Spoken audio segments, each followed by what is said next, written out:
All right, so it is 2024 and we are approaching 2025. Is the FPV drone really worth it as we approach 2025? In this video, I'm gonna give you my impressions owning this drone now for the last, 3 years? Let's get this video started.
What's going on, guys? This is Eddie, aka Mr. Eddie Nunez. I'm out here at this beautiful Canarsie Piers beach.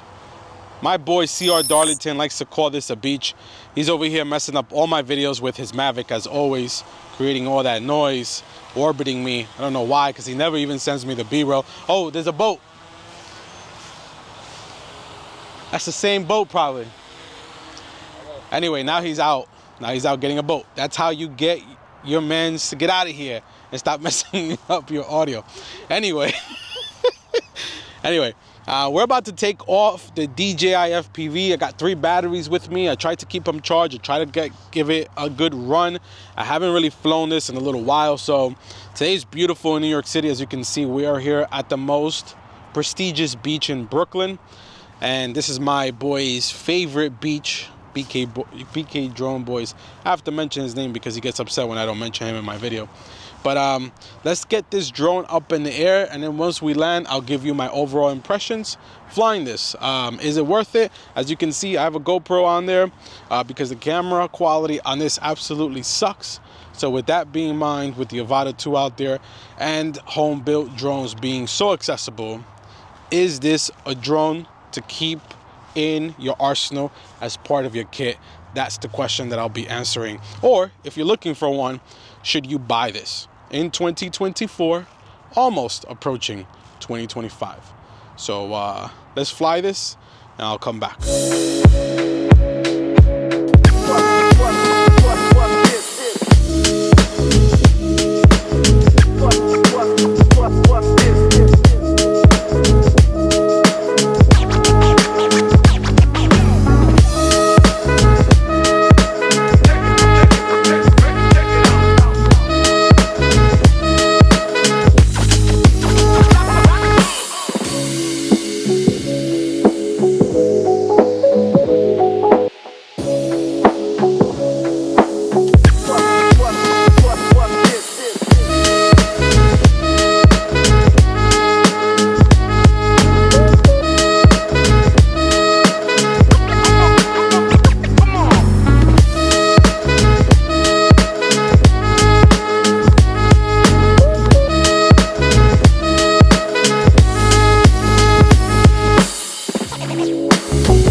Alrighty, so I just finished flying the DJI FPV, all three batteries, and you know, just holding this drone with a battery and a GoPro on there really scares the crap out of me because this thing weighs like a tank. This has to be over 1,000 grams in terms of total weight.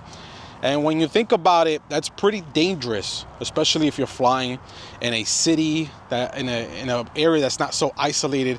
God forbid this thing falls and hits any sort of property, or even worse yet, a human. It's going to do a lot of damage. So, you know, I think just thinking about the sheer safety of this drone, and of course I have these exposed propellers. So just thinking about the sheer safety of this drone, that makes me gravitate more towards the Avata. Now, the second con, that was the first con, by the way. The second con that I can think about is that the camera quality on this absolutely sucks, as I mentioned.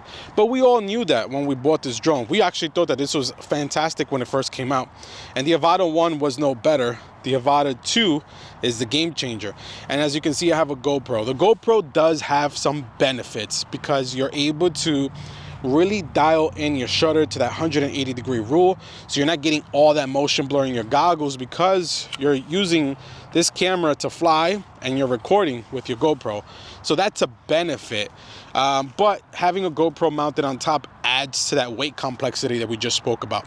And then number three, the third con, is the battery life. Battery life on this is horrible. It's horrendous.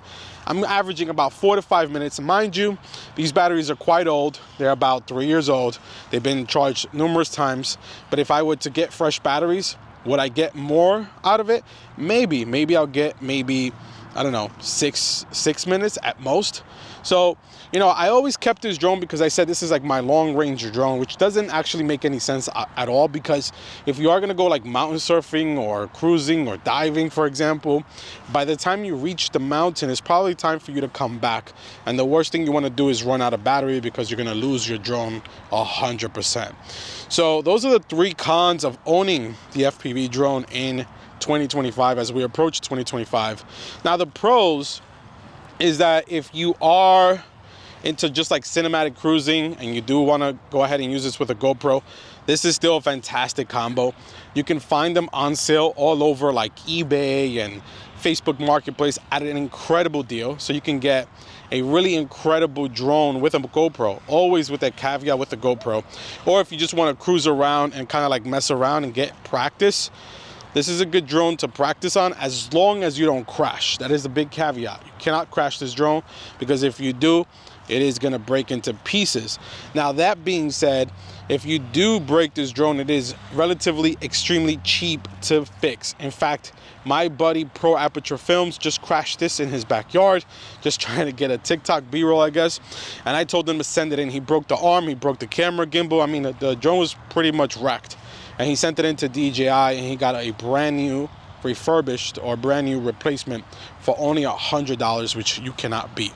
So the support of DJI and the availability of this drone for parts and repairability is actually phenomenal. So that's all that I'll share about the FPV drone in 2025. Let me know if you have any questions, if you want me to make a follow-up video with a more in-depth review of this after owning it for 3 years.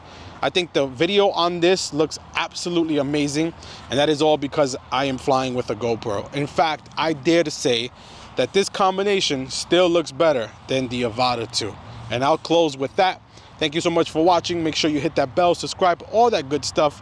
Like this video, share it, and until next time, peace.